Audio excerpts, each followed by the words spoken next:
This is an AMI podcast.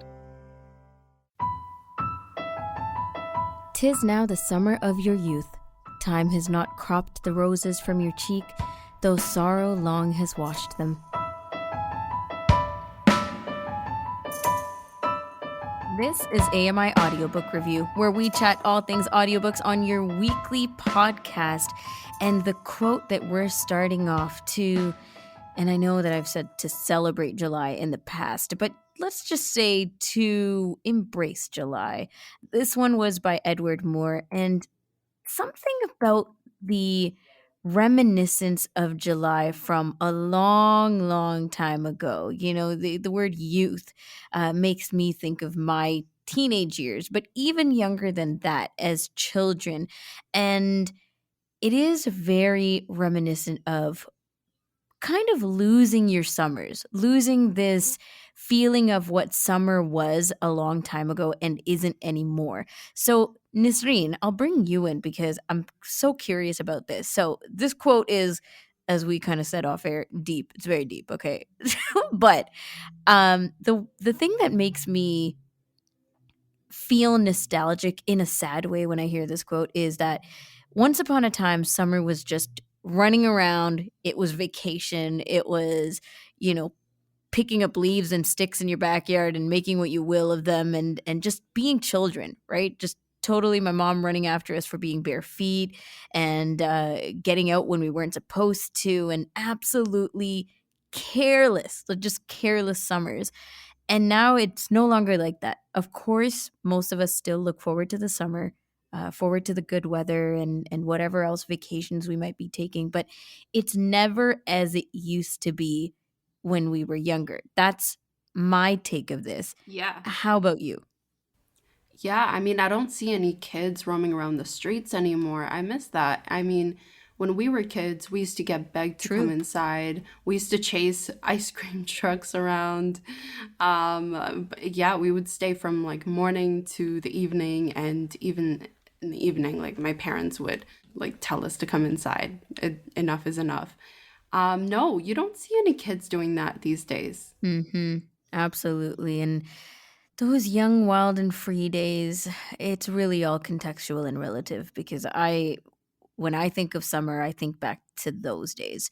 The reckless riding of bikes and getting up to all kinds of no good and running over to the convenience store with every nickel and dime and quarter we had to go get our chocolate and our ice cream fixes. So those are the summer days that I definitely miss more than anything. So I mean, I did have a childhood throwback the other day where I got up on an electric scooter thinking that I was, a child again. And I fell pretty badly and scraped my elbow pretty badly, started bleeding. And that just gave me a throwback to when I was younger. And I'm a pretty clumsy person since I was younger till now.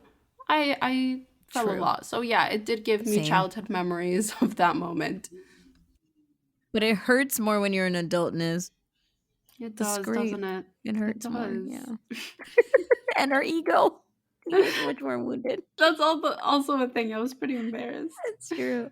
So Edward Moore, you've definitely made us think. Thank you. Thank you for this one. Let's take a look at the CELA homepage. We like to take a glance at this at the start of every show. CELAlibrary.ca for the Center for Equitable Library Access. The Girl in the Middle by Anis Granovsky. This is a biography. It's up there on our featured titles. The second one is Love That Story, Observations of a Gorgeously Queer Life by Jonathan Van Ness, Humor Anthologies. And that one we discussed in June, along with other great titles and authors and narrators for Pride Month, actually. Still Just a Geek is the last one on the featured titles. This one's by Will Wheaton, Humor, Family, and Relationships. Will Wheaton's really making us laugh with this rendition of the novel that he put out. So those are your featured titles.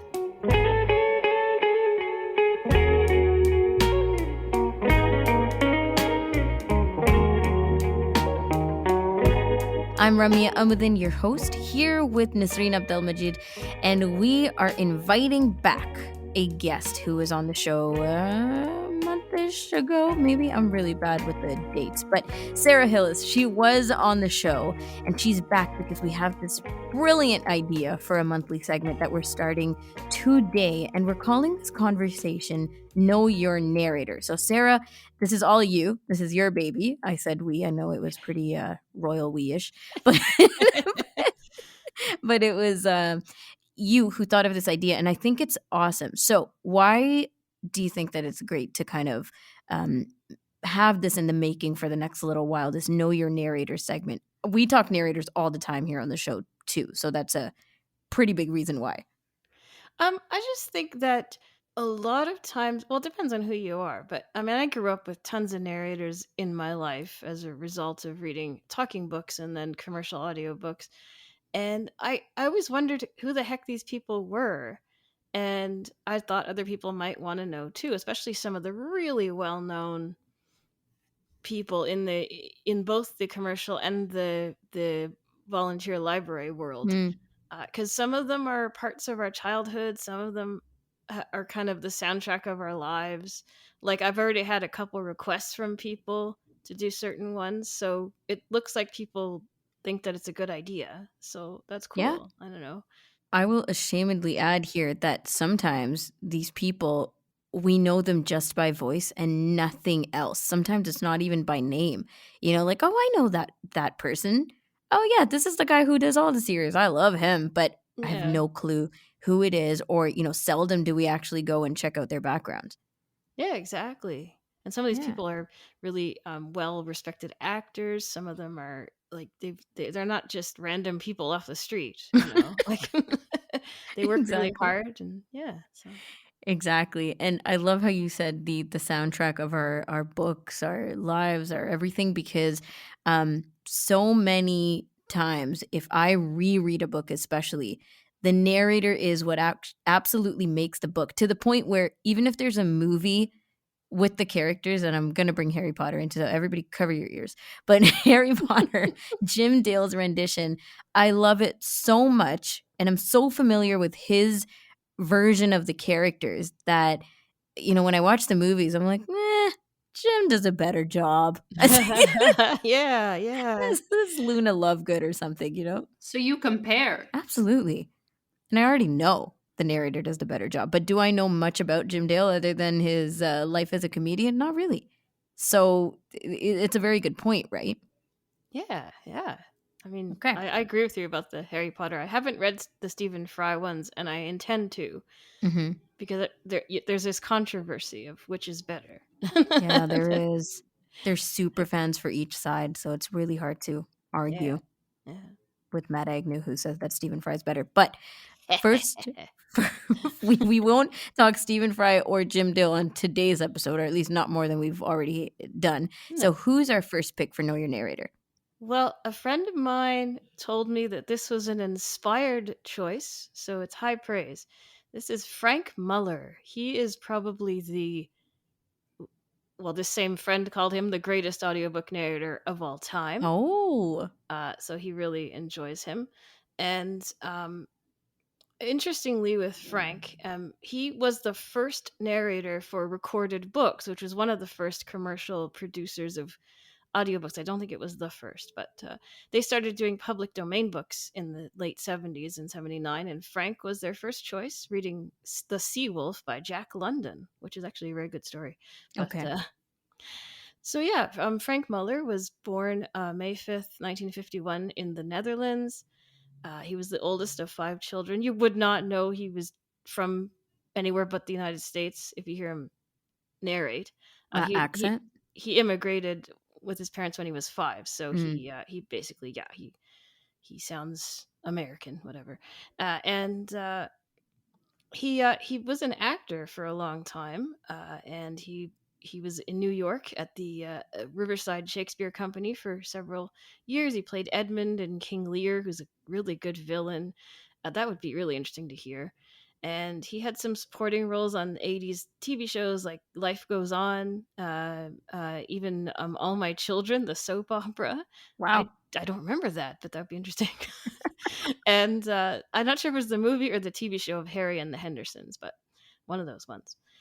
So yeah, So he already had this background of like, um, from the other ones you were saying, the villain and the more intense characters. yeah, I think he Is that played a lot accurate? of. I believe that's true that he played a lot of intense characters, and if you hear any of his books, he can make the happiest scene sound just really intense. Like he's just got this voice. It's like really deep and like ooh, and he became an author of choice. I mean, a narrator of choice. He became a narrator of choice for authors such as Stephen King, John Grisham, Elmore Leonard. Like they picked him. They picked him to do a lot of their stuff in the 80s and 90s. and Nice. and he won the Audie Award in 2002, 2003 for Best Male Narrator for, respectively, Cold Heart Canyon by Clive Barker and Tishomingo Blues by Elmore Leonard. So, Okay. Okay, this is really, really interesting. So, first of all, I'm intrigued by him being chosen as the narrator of choice for John Grisham and Stephen King, right?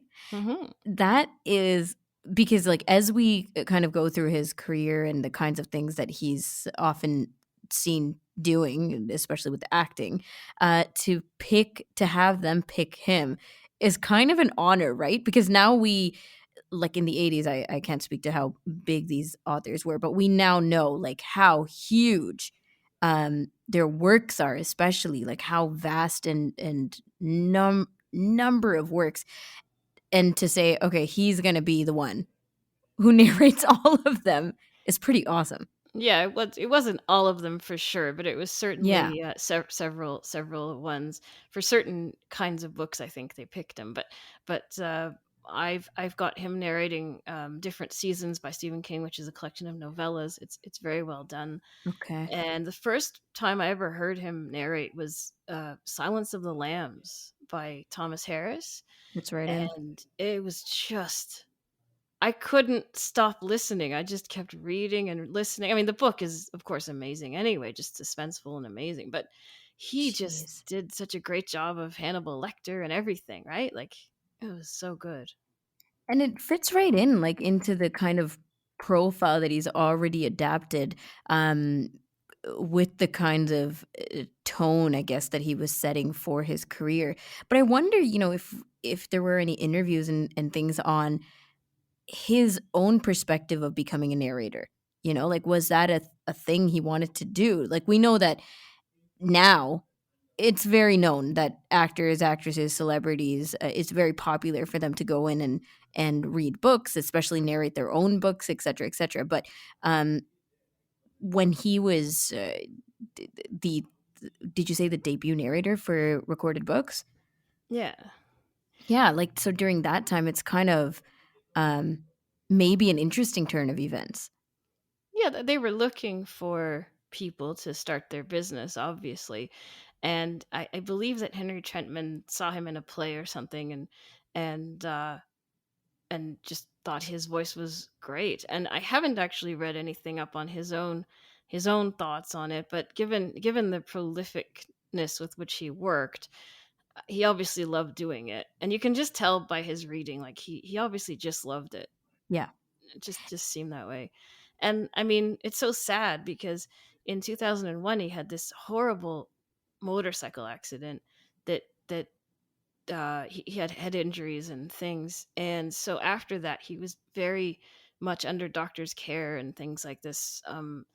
But how respected he was that Stephen King, John Grisham, Pat Conroy, and Peter Straub like did a benefit for him and his family after this. They organized this. So well-known authors by 2002, right? 2001, 2002, they did this benefit for him, which is great.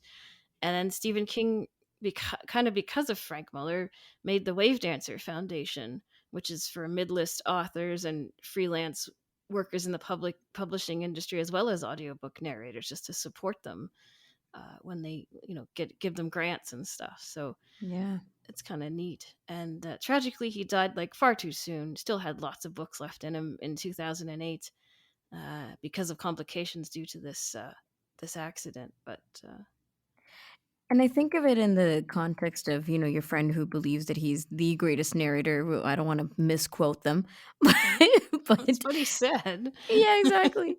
Exactly. And think, you know, he um he died without having completed, I guess, everything that he could have, right? If, for example, if you're thinking of a Stephen King series and if he had narrated some of it but not all, that's a huge disappointment for fans of the narrator to not have the rest narrated in his voice.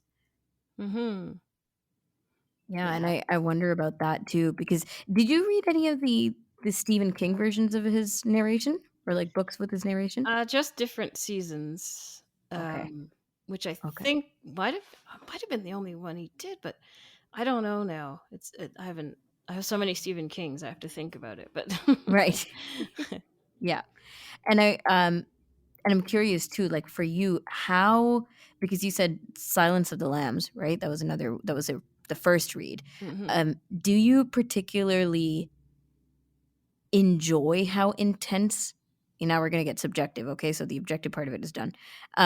Do you enjoy how intense it can feel to have this kind of narration? Are you really into that? Is he very theatrical with it? Yeah, intense. It's kind of gravitas, really. I'm sorry. He did read The Green Mile, and he Right. did The Green Mile just amazingly well. That's an awesome book, anyway, and he wasn't theatrical, but you could tell every character, even if there wasn't said so and so written in the novel, you knew that that character was talking. So he made a really good study of how the characters should sound, and he did a great job with that book. Especially, there's a lot of characters in that book, and also The Prince of Tides, which is not a horror novel. It's a sort of family saga kind of novel, I guess. And Hmm. it's really intense. It's got mental illness in it and lots of really intense scenes. And again, he just did it so well. Like, Can we see him narrating something that isn't, kind of like when we ask the question about typecasting, right? That isn't this type of book. If he were to pick something that was just a light, casual read, um, could we see this being narrated? I don't know. It would be interesting because he probably could change his voice to do it, but I don't know. He's all his books seem to have suspense or darkness in them somewhere. Like. I'm curious about that, because when I hear, it's not just the narrator, it's the whole package, right? So this being narrated by this person and I listen to it at this point in my life, and now that's set, that's stamped the way it is. And I have I have this issue with movies and TV in general as well. Like when someone has impacted me so much with their performance, in one particular context, I find it so hard to shake that off and put them in a new role. That's nothing on them.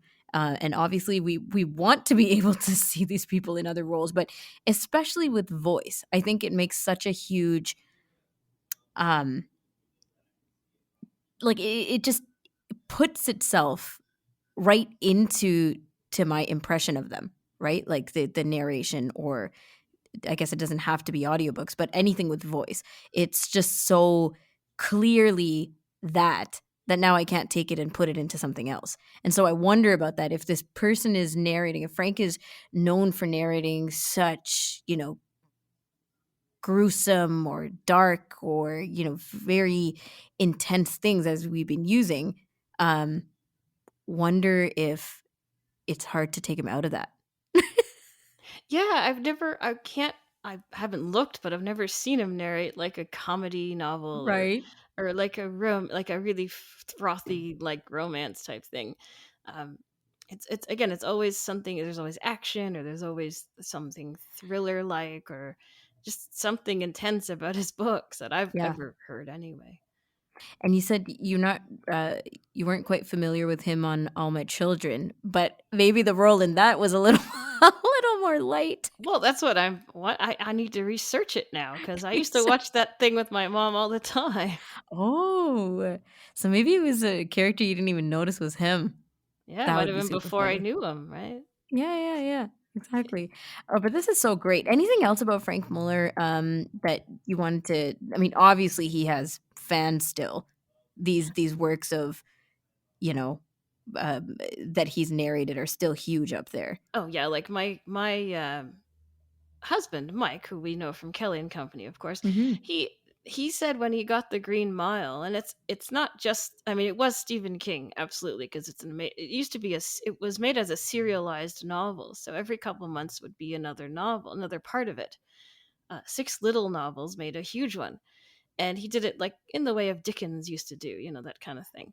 So Mike would get these tapes, and then he'd finish the tapes, and he'd be like, "When's the next tapes coming? I gotta hear the next the next bit," because it was Stephen and Frank. Like Yeah. he just wanted to go back, and he takes you right into the world he's creating for you. That's the cool thing about his narrating style, And right? how much goes into that, right? Like, I'm always so curious, who's picking up these books and just going into the studio and saying, okay, and let's just see how this turns out versus pre-reading and understanding. Like, I'll bring Jim Dale back because I've listened to him talk about how invested he was into these Harry Potter books, right? And that was another one where J.K. Rowling had asked him to narrate these. And so he said that, he would have to record the first line of every character and go back to that. Because let's say a character just made a small caveat in one of these, or small appearance in one of these books and then comes back a book later. You don't fully remember how you'd performed that character, right? And then have to go back and refresh your memory on that. And he said he'd have to do that all the time, re-listen to that first line and reconnect to that character from the very beginning. And that to me is a lot more than just just saying, yeah, I think I like this voice for this character. you know Oh yeah, no, a lot of them say that they either do it themselves, or they work with the producer to, Yeah. just do a script and decide how they're doing things. And oh yeah, no, there's a lot. And I would say Frank did a similar. Well, just like, it's so polished that I would say that he pretty much was the same kind of narrator. Most definitely. I mean, it's cool to see, and he's a big one. So we started off with a pretty big name, right? But it would be cool to see how much work is being put into uh, the prep of narration as we get into like different types of narrators. Even with the smaller narrators or people who've done not so many books, or even narrators who've only done their own biographies or something like that. They've narrated their own stuff, and that's pretty much it. Because Stephen King, as you've mentioned, his books are huge, regardless of them being audiobook narrated by Frank Muller. But sometimes I'm always stuck to say, or I could be stuck to say, was it the narration that made this book? Could it have been that great without that narration? hmm I don't think I've come across a book that isn't worthy of Frank's talents that I've read. I haven't read everything. I haven't read close because I don't read a lot of John Grisham or whatever. But um, yeah, I mean, I'm sure there were some that he made better. I think that's true of almost every narrator. There's probably a couple books that they've made better by their performance of them. Yeah. Yeah, I'm definitely thinking so. But, we're not going to blast those on air right now. No. Exactly. Sarah, this has been really fun. I'm looking forward to it. You'll be joining us once a month to start with this and see how it goes. And we can talk narrators further down the line with you. And for anyone who's like, I don't know what Frank sounds like, you can search him up, Frank, and last name Muller. Muller. Awesome. Thank you so much.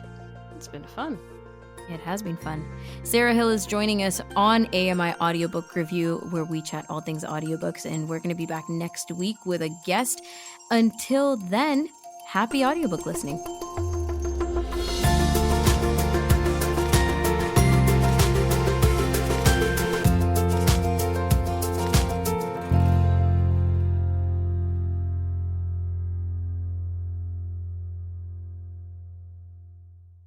This was an AMI podcast.